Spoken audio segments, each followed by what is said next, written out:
Cinema అది యాక్చువల్గా. అంటే నేను చెన్నై ఫస్ట్ టైం లేడీస్ టైలర్కి వచ్చినప్పుడు నాకేదో ప్యాషన్తో రాలేసి ఎవరో స్నేహితులు వాళ్ళందరికీ సినిమా తీయాలి కోరిక ఉండి ఒక అడ్మినిస్ట్రేటివ్ ఆఫీసర్ నేను ఇతనైతే చేస్తాడు బాగా అనే ఉద్దేశంతో వచ్చి ఆ సినిమా అయ్యేటప్పటికి నాకు పరిచయం అయిన వ్యక్తులు ఎవరు, ఒక సీతారాం శాస్త్రి గారు, ఒక తనిఖీల భరణి, హరి అనుమూరు, ఇళయరాజా గారితో పనిచేయటం, వంశీ లాంటి మనిషి, విమర్శ గారు, ఇది కదా cream of the industry.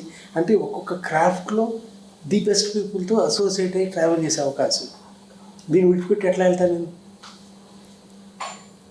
So I was so fortunate. I started falling in love with the cinema.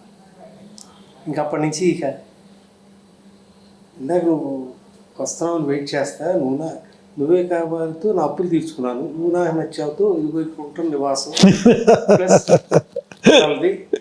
కానీ దానికి చాలా డబ్బు వచ్చింది, దాచుకుంటే 100 కోట్లు అయ్యేదేమో. కానీ ఇంకో సినిమా తీయడానికి డబ్బులు ఉంటే చాలా మా స్వప్నంతోనే చేశాను నేను. No regrets. సో మనకి నిజంగా మనకేం తెలుస్తుంది ఆ టైంకి, అది ఫ్లో అవ్వాలంతే. నో మనం ఒక మీడియం సార్ అంతే, నాకు అదే అనిపిస్తుంది.